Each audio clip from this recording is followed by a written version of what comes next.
तो welcome on मेडोम learning platform. आपका IMM theory के कोर्स के लिए हमने एक थ्योरी प्रिपरेशन के लिए कोर्स इंट्रोड्यूस करवाया है, क्रैश कोर्स के नाम से। दो तरह का है, एक है मास्टर प्लान और एक है सोलो क्रैश। अब इनकी तो शक्ल ही बता रही है इनका मतलब क्या है। सोलो में मतलब ये कि सिर्फ हम आईएमएम के पास पेपर्स ही कवर करेंगे, और मास्टर में ये है कि अपार्ट फ्रॉम आईएमएम हम एमसीपीएस का पूल भी कवर करेंगे। अब आप कहेंगे एमसीपीएस का पूल क्यों करेंगे, तो फिर एफसीपीएस का क्यों नहीं करेंगे? तो मैं बताती हूँ साथ के साथ। तो ये डिफरेंट प्लान्स हैं, और इनके जो कैंडिडेट्स हैं वो भी डिफरेंट हैं। तो कौन कौन से कैंडिडेट मास्टर प्लान के लिए सुटेबल हैं और कौन कौन से सोलो के लिए। तो सोलो के लिए अगर आपकी ट्रेनिंग बहुत ज़्यादा हैवी है और कॉन्सेप्ट्स अच्छे हैं तो सोलो बहुत अच्छा है, आप इससे आराम से पास हो जाओगे। अगर मैं ये कहूँ कि आईएमएम का जो पेपर है वो 80% रिपीट होता है, तो ये मैं बिल्कुल बजा हूँ। You can challenge me any time. IMM का पेपर जो भी आपका आया था फैब में 2022 में, वो मैंने कंपाइल किया है और अभी मुझे लगाना था बुक में 4th एडिशन में। तो मैंने जो एग्जाम में बच्चे अपेयर हुए हैं उनके साथ एक एक क्वेश्चन डिस्कस किया ताकि ट्रू जेन्युइन रिकॉल बने और ऑप्शंस हों।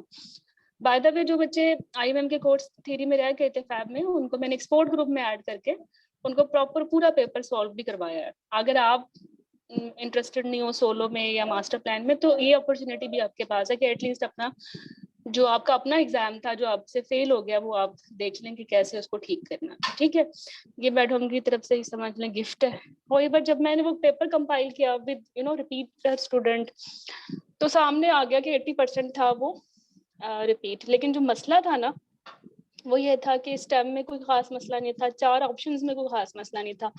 जो 5वीं ऑप्शन होती थी ना वो चेंज होती थी, और वो इतनी ज्यादा सिमिलर होती थी जो हमें बेस्ट वन लग रही होती थी उसके साथ, कि 2 में हमेशा टाई पड़ जाती थी। और इस टाई से निकलने का ना एक ही तरीका है, और वो ये है कि आपकी उस रिकॉल पे जो टॉपिक वो पूछ रहे हैं उस पर ग्रिप अच्छी हो। बिलीव मी, अगर थ्योरी अच्छी नहीं है ना, तो चाहे मैं ये कहूँ कि 80% आईएमएम का पेपर रिपीट हुआ था, आप फिर भी नहीं पास होने वाले। क्योंकि 2 या 1 या 2 ऑप्शन जो चेंज होती हैं वो ही किलिंग होती हैं एक्चुअली। उनको एक्सक्लूड करना ही एक जो है ना मुअम्मा बन जाता है। और अगर माइंड क्लियर नहीं है तो फिर आप वो चूज नहीं कर पाते, तो फिर तो वो 80% रिकॉल किसी काम के नहीं है ना, जब वो ठीक ही नहीं हो रहे आपसे। ठीक है, तो अगर आपने सोलो क्रैश कोर्स की कैंडिडेट है ना, तो आप वो कैंडिडेट हैं जो बिजी हैं और जिनके कॉन्सेप्ट्स थोड़े अच्छे हैं। ठीक है, मास्टर प्लान में मैंने इसकी जो ऑडियंस है वो स्पेसिफिक है। एक तो मास्टर प्लान में रिपीटर्स है। ऑब्वियसली आपने पिछली दफा एग्जाम पास नहीं किया तो कुछ ना कुछ तो डेफिशिएंसी है, उसको तो अब बहुत बेहतर अंदाज से कवर करना है। दूसरा ये कि you have good time, enough time है आपके पास। ठीक है, और आप थ्योरी भी साथ साथ कवर कर सकते हो। मतलब अगर आपके पास ऑब्वियसली टाइम ज्यादा है तो अपने आईएमएम के पूल के अलावा आप एमसीपीएस का पूल और ये जो आपके लिए प्री टेस्ट विलियम जैसी बुक्स हैं ये देख सकते हो। वरना तो जो जब हम किसी ज्यादा इमरजेंसी सिचुएशन में होते हैं तो आपको पता है हम सफर में नमाज सिर्फ आधी कर लेते हैं, है ना, 4 की बजाय 2 पढ़ लेते हैं कि चलो नमाज छूटे ना, पर ये है कि गुनाह भी ना मिले। तो ये इसी तरह है सोलो क्रैश कोर्स, कि आप बिजी हो, आपने पास भी होना है, तो ये मिनिमम वो चीज है कि आप इसे कर लोगे तो आप पास हो जाओगे। But the best thing is master plan, क्योंकि इसमें इसमें ज्यादा आपकी थ्योरी ग्रिप अच्छी होगी थ्रू रिवीजन कार्ड्स।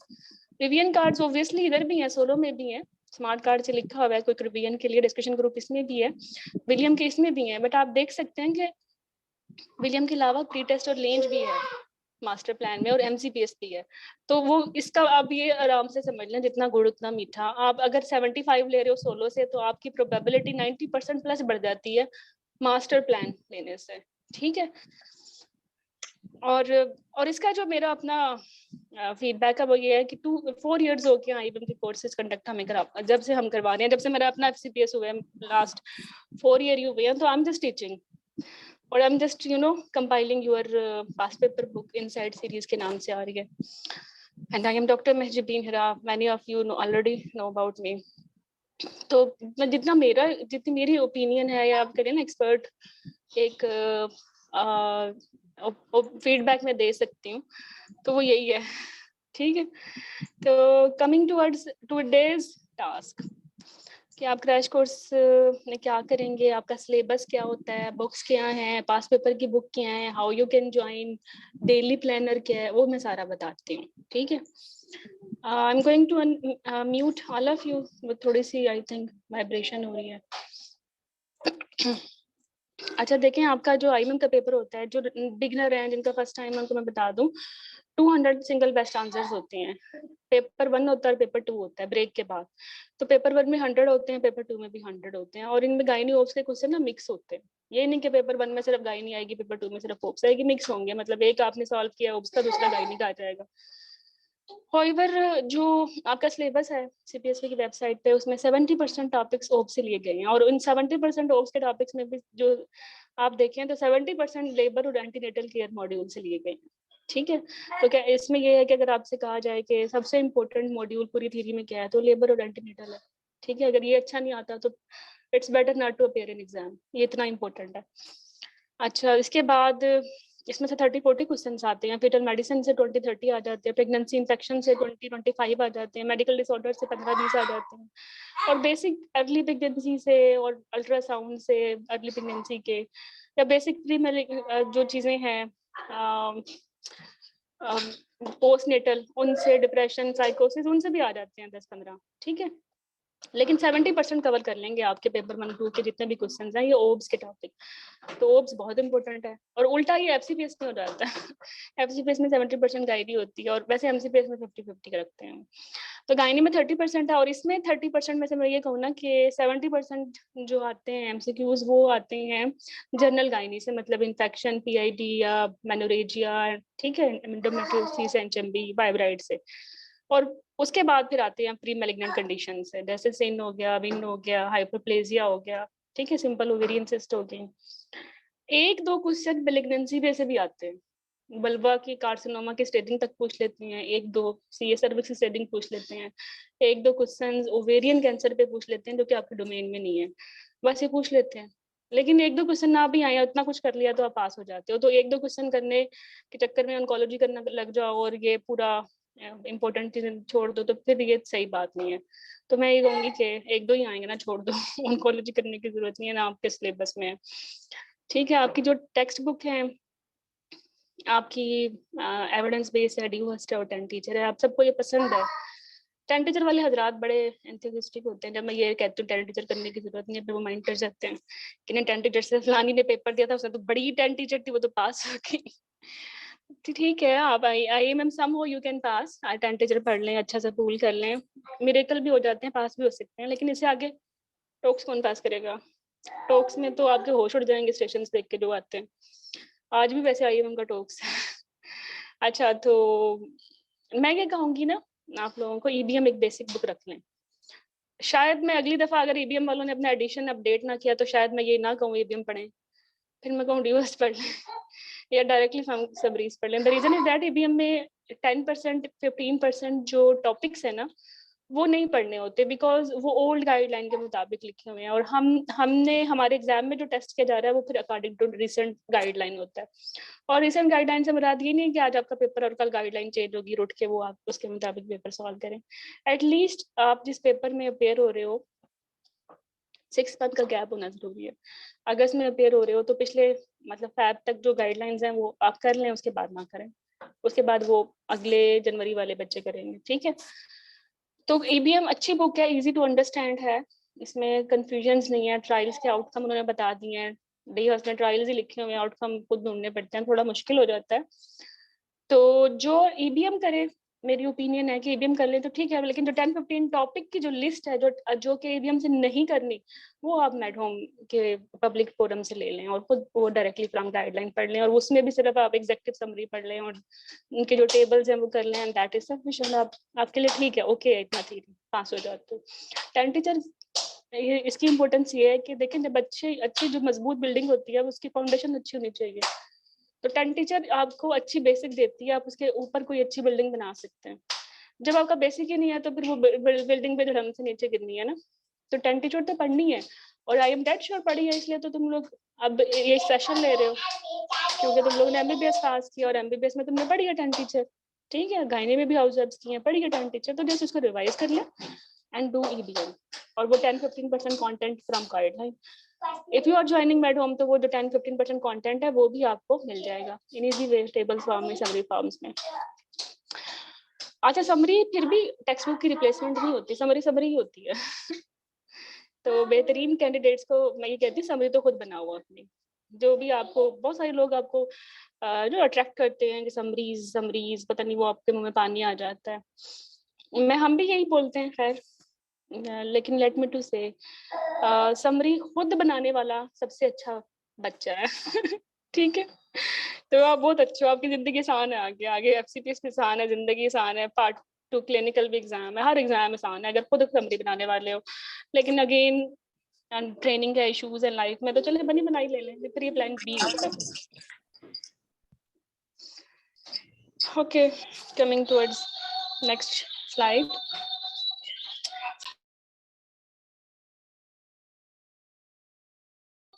अच्छा यार, जो ये सीपीएसटी का पूल है ना, ये मैं बता दूं, अक्सर लिखा होता है पूल मैडम पूल किया है, अब तुम लोग मासूम भी बोल दो, तो पूल समझा दे कि पिछले पेपर, ठीक है, रिकॉल्स भी पूल, पूल रिकॉल्स पास पेपर एक ही बात है। ठीक है, आईएमएम के जो एक एवरेज बच्चा है जिसने 75% लेने और बस काम हो गया, वो बस आईएमएम के पास पेपर्स कर ले, काफी है। आपकी प्रोबेबिलिटी आपने बढ़ानी है, आप by any mean you have to clear your IM, फिर आप एमसीपीएस ऐड करना है, ठीक है। लेकिन मैं आपको कहूंगी seriously, whether you are joining courses or not, do IMM in MCPS, ये बुक्स अवेलेबल है इनसाइड की, ठीक है। और इनसाइड की बुक ही चौंक की लेटेस्ट बुक है, इन्हीं में लेटेस्ट पेपर है, एक क्रैक की बुक भी है, लेकिन उसमें लेटेस्ट पेपर नहीं है, और थोड़ी मिस्टेक्स भी हैं, मिस्टेक्स तो खैर इनसाइड में भी हैं, लेकिन इनसाइड में ये आपका फायदा हो जाता है कि you are in 1-to-1 with author with me, तो मुझे पता होता है कि भाई मुझे टाइपिंग एरर हो गया, मैं इजीली मतलब करेक्ट करा देती हूँ और अगले एडिशन में अपडेट कर देती हूँ, लेकिन बाकी बुक्स में ऐसा नहीं होता। तो अगर खुद भी करना है ना, तो ये पूल जरूर करें आईएमएम के साथ एमसीपीएस का, ठीक है, और फिर बाद में मुझे दुआएं दें। चले, और जितना पढ़ते हो यार उसको रिवाइज भी क्या करो, नो रिवीजन नो रिप्रोड्यूसिबिलिटी, फिर एग्जाम में जो है ना ऐसा फोगी माइंड होता है, सारे रैश एक जैसे नजर आ रहे होते हैं। सारे एचएमबी की काजक जैसे नजर आ रही होती है, सबको उसी पे खिला रहे होते हो, नहीं ऐसा नहीं करो, ठीक है।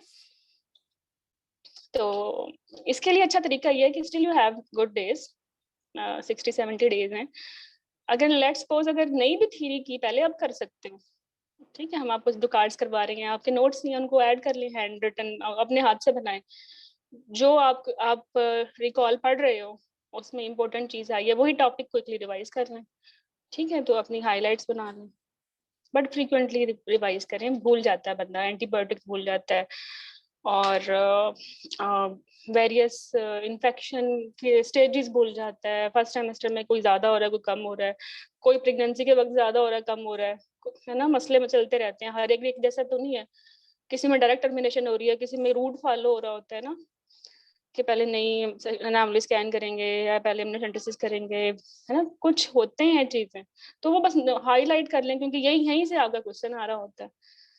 प्रैक्टिस करें पूल को, क्योंकि मैं सच में कह रही हूँ 80% पूल आता है, लेकिन with theory it will make your mind to screen information and to answer as per CPS में माइंडसेट। जब आप पूल कर लेते हो आपको पता होता है सीपीएस में 80% यही किसी के क्वेश्चन देने हैं, वही पीपीएच के क्वेश्चन आएंगे, देख लेना। वो या नीमे के क्वेश्चन आएंगे, लेकिन तुमसे फिर भी नहीं टेम्प्ट हो रहे, ठीक है। अगर तुम लोग जो है ना, आपका माइंड क्लियर नहीं है, आपने पहले से ही एल्गोरिथम सेट नहीं किया होगा, ठीक है। क्वेश्चन एग्जाम में जो है ना फिर फैमिलियर लग रहे होते हैं, लेकिन फिर भी ऑप्शन चेंज हो जाती है, पूरी ऑप्शंस पढ़नी है आपने, स्टैम को 2 दफा पढ़े और ऑप्शन भी 2 दफा पढ़े, जल्दी में आप बड़े इजी क्वेश्चन जो है ना वो फराहम कर रहे थे, ठीक है। एक होता है एक्सेप्ट जो नजर नहीं आता, एक होता है लीस्ट जो नजर नहीं आता, और एक डबल नेगेटिव होता है एक्सेप्ट नो, ये बड़े मनूस होते हैं खैर, लेकिन ये भी अगर 2 दफा पढ़ो तो पकड़े जाते हैं। अच्छा, पास पेपर अभी आपने हमें ज्वाइन किया है क्रैश कोर्स में, तो अब आपने, हमारा जो मेन ऑब्जेक्टिव है ऑब्वियसली पास पेपर सॉल्व करना है, हम बहुत डिटेल में थ्योरी पढ़ा नहीं सकते, हम पढ़ा चुके हैं थ्योरी अपने प्रीमियम थ्योरी कोर्सेज में, और अभी थ्योरी के लिए हमारा अलग से कंडेंस रिवीजन प्लान स्टार्ट हुआ है, ठीक है। लेकिन पास्ट पेपर सॉल्व करते हुए हम थ्योरी का रायता नहीं बिखेर सकते हैं, तो हम क्या करते हैं, हम सॉल्व, आपने पेपर सॉल्व करना है हमारे साथ करना है, with recorded video with explanation reference आपको डेट वाइज मिलती रहेंगी, जो भी डेट होगा, ठीक है। फिर आपने उस पेपर में से आपने 10 ऐसे टॉपिक्स निकालने हैं जो कि आपको लगा कि इनको दोबारा रिव्यू करना चाहिए क्योंकि पेपर नहीं हल हुआ, समझ नहीं आया, ठीक है, फिर उनके टॉपिक्स पढ़ने। तो इस तरह आपके वीक एरिया से पॉलिश होंगे, पूरी गाइड पूरी थ्योरी नहीं पॉलिश होगी, जो कि ऑब्वियसली आपको आती भी है, ठीक है। तो वीक एरिया से ही डिफिकल्टी होती है एग्जाम में, वहीं फंसते हो। ये बड़ा अच्छा तरीका है जब टाइम कम हो, crash courses through pass paper and through selected, जो आप स्क्रीन करते हो इंफॉर्मेशन डिफरेंसेस देखते हुए, वो बड़े अच्छे रजिस्टर होते हैं, ठीक है। मतलब आपने एक इन्फेक्शन पढ़ लिया, आपको पता चल गया कि यूरिनरी टेंशन और पेन बहुत है और ये तो भाई हर्पीज है, बट दूसरी ऑप्शन शैंक्राइड आई हुई है, दोनों में भी यही होता है, दोनों ही पेनफुल है ना, दोनों ही अल्सर है।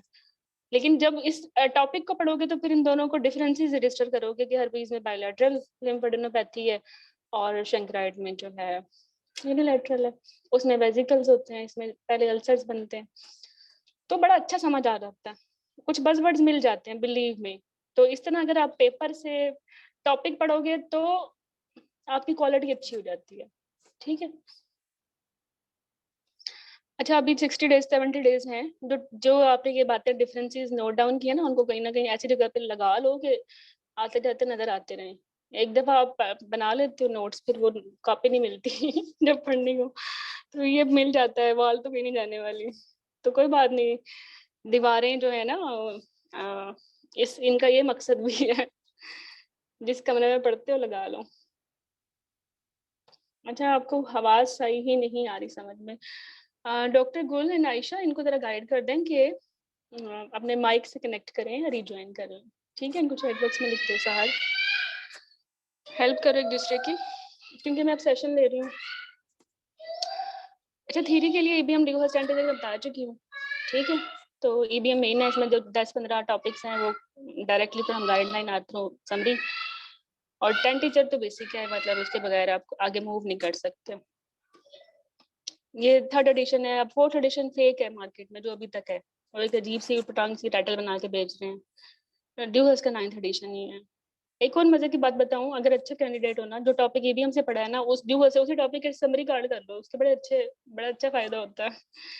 सच में पूरा टॉपिक नहीं पढ़ना पड़ता, इवन एफसीपीएस में भी मजा आता है कि ड्यूहर्स आराम से निकल जाती है, इसके कार्ड्स और समरी कार्ड्स, इसके अंदर जो बॉक्सेस बने हैं वो ही इतने अच्छे हैं, टॉपिक पढ़ने की जरूरत नहीं पड़ती, ठीक है। और वैसे अगर आप मुझसे पूछें कि जनरल ओब्स गाइनिंग कहाँ से करनी है, ईबीएम से कर लें, ऐड कर लें ड्यूवर्स के कार्ड। एंटेनेटल लेबर ईबीएम से कर लें, ड्यूवर्स से इतनी बुरी लिखी हुई है लेबर, डोंट डू दिस। ये मैडम के साथ में क्रिप्स नोट्स ऐड कर लें, ये मैंने डायरेक्टली नाइस से बनाए हुए हैं, वरना बड़ी तंगी होती है, लेबर एबनॉर्मल लेबर, और बड़ी इसी में फंस जाते हो, क्योंकि सो बातें हैं, 1 centimetre per hour, less than 1 centimetre per hour, और 1.2 सेंटीमीटर पर आवर, बंदा करे क्या। तो यार नाइस से कर लो, वो जिंदगी आसान हो जाएगी तुम्हारी, नोट्स सही है। इन्फेक्शन, इन्फेक्शन की वजह तो मेरी सबरी बुक है, काफी है, लेकिन नहीं भी है तो फिर आप इन्फेक्शन मैं कहती हूँ कि हर जगह से करें, मतलब ईबीएम से किए तो डीओस के समरी बॉक्सेस करें, ठीक है। अच्छा, गाइडलाइन में ना जैसे रुबेला है, सीएमवी है, मैरिसेला है, सिफिलिस है, इनकी ना वो बने हुए एल्गोरिथम, ये पढ़ लें बस काफी है, फिर हर्पीज इनके एल्गोरिथम करने गाइडलाइन से। तो थोड़ा स्मार्ट काम करना पड़ेगा। देखिए ये सारे अब काम आपको नजर आ नहीं रहा, ये सारा समरीज बन रही हैं, और ये कौन बना रहा है, आप बना रहे हो। आपको बनी बनाई मेरे मॉड्यूल में मिल जाती हैं, लेकिन मैं आपको आज एक एग्जांपल दूंगी एनीमिया में, कि बनी बनाई समरी में बोले होते हैं, how you can trust on anyone else. उसका टाइपिंग एरर, आपका पेपर गया, तो अच्छा स्टूडेंट जो है ना अपनी बनाता है, ठीक है। 100 बातों की एक बात, किसी और की गलती तो ना भुगतो ना, अपनी भुगतो। मैटरनल मेडिसिन ड्यूअस से बहुत अच्छी है, एक जगह से भी कर सकते हो, वो ड्यूअस है। फीटल मेडिसिन भी ड्यूअस से अच्छी है, बट ये भी हमसे बिल्कुल अच्छी है, तो खास दिक्कत नहीं है। थोड़ी सी ज्यादा अच्छी ड्यूअस में है, ऑन्कोलॉजी प्री मेलिग्नेंट ही करनी है ना आईएमएम के लिए, तो ईबीएम में काफी है। लेकिन रोला है थोड़ा सा, सिन चेंज हो गया ईबीएम में, सिन आपने फिर गाइडलाइन से करना है, या मेरी समरी कार्ड्स हैं, या फिर अपने बना लो, ठीक है। लेकिन ये ईबीएम से नहीं करना, बिल्कुल चेंज है, बिल्कुल चेंज। और हाइपरप्लेजिया, उसका तो गाइडलाइन में एक एल्गोरिथम ही काफी है करने के लिए, और फिर वो वेरिएंस सिस्ट आ गई। और वेरिएंस सिस्ट के लिए ना मेरा एक लेक्चर है, वैसे तो हर जगह अवेलेबल है यूट्यूब पे, मैडम लर्निंग करके दूँ आपको मिल जाएगा। मैंने हर तरह की ओवेरियन सिस्ट, एडोलेसेंट में, रिप्रोडक्टिव लाइफ में, पोस्ट मेनोपॉजल में, प्रेगनेंसी में, सेक्शन में, मैंने उसकी ना लिख दी है फॉलो कैसे करना है और कब इंटरवेंशन करनी है, तो वही करना होता है, या IMM से ज्यादा करना नहीं होता। तो या तो वो लेक्चर काफी है, या ऑब्वियसली कार्ड्स आपके मिल जाएंगे, ठीक है। लेकिन ओवेरियन सिस्ट ये इंपॉर्टेंट है। अगर मेरे को ना HMB के बाद उनका फेवरेट टॉपिक गायनी में क्या है, ओवेरियन सिस्ट है। इसका टार्जन हो गया, इसका रप्चर हो गया, इसका हेमरेज हो गया। इन तीनों की मतलब डायग्नोसिस भी थोड़ी स्लाइटली डिफरेंट है और इन्वेस्टिगेशन भी स्लाइटली डिफरेंट है, और फिर वो फंस जाते हो DD बनाते हुए कि अब पेन भी है, और तो ये कौन सी सिस्ट है, फोलिकुलर है, ल्यूटियल है, हेमरेजिक है, रप्चर हो गया, क्या टॉपिक निकल आई। अच्छा यूरोगाइनी बेसिक करनी है, लेकिन बेसिक ही, जैसे कि इनकॉन्टिनेंस की टाइप्स और इनकी डिफरेंशिएशन और स्टैंडर्डाइज की इन्वेस्टिगेट वो ट्रीटमेंट स्टेप 1 2 3 4 5। तो यूरोगाइनी के लिए तो ना एक दिन IMM के लिए बहुत काफी है। अगर मैं ये कहूँ ना, मतलब IMM के लिए जो IMM के लिए ना यूरोगाइनी एक दिन में हो सकती है, बिलीव मी। अमन नहीं करोगे तो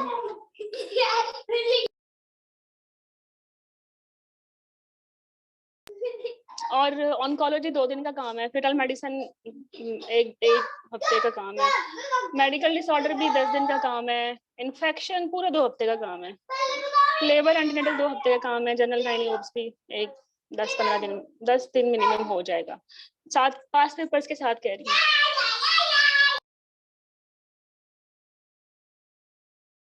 एक मिनट,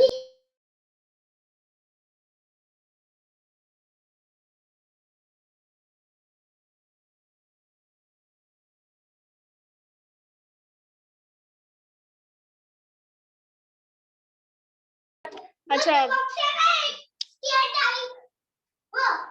अच्छा पास पेपर्स के लिए रिसोर्सेज जो है ना, अब मैं ये कह सकती हूँ कि यू हैव अदर कोई रिप्लेसमेंट नहीं है, आपके पास ऑप्शन नहीं है ना, इनसाइड सीरीज ही है अवेलेबल, क्योंकि यही अपडेटेड है। और मैं कहती हूँ कि इसका आपको डाटा भी मिल जाता है, क्योंकि इसका आथर आप पकड़ सकते हो, किसी और बुक का नहीं पकड़ सकते। तो you can tag me anywhere, Facebook, YouTube, Telegram, I am all available. और अगर आप मुझे बताते हो कि ये की चेंज ये ठीक नहीं है, तो वो रेगुलर एडिशन में ना अपडेट भी हुई होती है, जैसे ये 4th एडिशन में जितनी भी करेक्शंस मैंने कर ली हैं, ठीक है। फिर भी 2-3 इश्यूज थे इसमें, खैर तो मतलब 2-3 ही थे। वो मुझे क्वेश्चन नहीं मिला ना, मैं ठीक कर देती। एक तो वो था कि HIV मोस्ट कॉमन पाकिस्तान में IV ड्रग अब्यूजर में होता है, मैंने हेटेरोस होमोसेक्सुअल लिखा हुआ है। और दूसरा था कि ग्राम नेगेटिव सेप्सिस, एक पोस्ट नेटल सेप्सिस हुआ था, मैंने लिखा हुआ था गैस, हालांकि लीकिंग के बाद हुआ था, तो वो ग्राम नेगेटिव था। और तीसरा जो है ना वो एनीमिया पे है, वो मैं आज ठीक कराती हूँ। अच्छा, इनसाइड इनटू MCPS में सारे जो है 2020 तक के पेपर हैं, लेकिन 21 और 22 का नहीं है।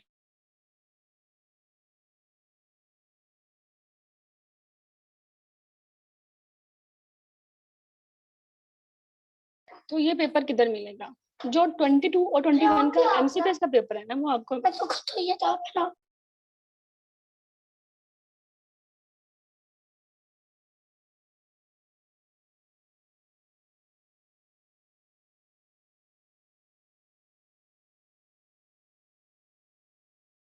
ओके, तो ना ये कहाँ से मिलेगा? ये ना स्पेशल एडिशन में है। अब अगर मैंने आपको बोला कि 75 लेना है तो IMM के पेपर कर लो, 70 मतलब 80-90 तक जाना है तो मैंने बोला MCPS के कर लो। फिर ये स्पेशल एडिशन कहाँ से आ गया? स्पेशल एडिशन में बेसिकली 2021 के सारे पेपर्स हैं। IMM का पेपर तो सारा तो आपको वैसे 4th एडिशन में मिल गया। आप ये सोचें कि सिर्फ FCPS और MCPS के 21 के और 22 के सारे पेपर हैं स्पेशल एडिशन में। तो रिसेंट पूल अच्छा होता है हमेशा। अगर आप एक और स्टेप आगे देना चाहते हो तो फिर then it is special edition. इसमें 2021 और 22 के आप MCPS के पेपर्स करें, ठीक है। और FCPS it's up to you, मुश्किल हो जाएगा वैसे। सिलेबस कंपाइलेशन, अच्छा इंटेंस रिवीजन। अब कुछ बच्चे ऐसे भी हैं थ्योरी पे भी एफर्ट करनी है जिन्होंने पढ़ा ही नहीं। अब ये क्रैश कोर्स की मैंने बात की है, वी आर नॉट क्लेमिंग कि हम पूरी थ्योरी कवर कराएंगे, पॉसिबल ही नहीं है। पेपर ही आप देखें हो जाए बड़ी बात है। तो हाउएवर बहादुर बनो, अगर कर सकते हो दोनों काम साइड बाय साइड, बहुत डिटेल में थ्योरी और बहुत डिटेल में पास पेपर, और आपके पास अच्छा टाइम है तो you can join intense revision theory course. पूरी प्रॉपर थ्योरी कंपाइल होगी, और क्विज होंगे टॉपिक वाइज, ठीक है। तो that is brief introduction of our courses for August 2022 IMM theory. और व्हाई मेड होम, मैं आपको कहती हूँ मैडम, मेड होम के बारे में जितना तुम लोग बोलो, तुम्हारे पास एक्चुअली सिंगल बेस्ट ऑप्शन ही यही है, बिकॉज सीजन है, 4 ईयर से पूल देख रहे हैं, आप एग्जाम को देख रहे हैं। एक्सपर्ट कौन होता है, मतलब कौन होता है एक्सपर्ट? आपने आज FCPS किया, आप अगले दिन पढ़ा लो, how you could be expert. तो दूसरा ये कि बड़े मतलब रिफाइंड हो चुके हैं थियरी कोर्सेज और क्रैश कोर्सेज, तो स्टूडेंट्स की और एग्जाम की समझ ज़्यादा आ गई है, आप ही कह सकते हैं। बाकी up to you. So this is what about our course. If you are interested, you can join us. आज से start हो रहा है, तो आज से डिसीजन ले लो। That was about this. अब मैं आप लोगों की क्यूरी लूंगी, फिर हम एनीमिया पढ़ेंगे, ठीक है। एनीमिया का जो है ना हिसाब किताब बड़ा अजीब ही है।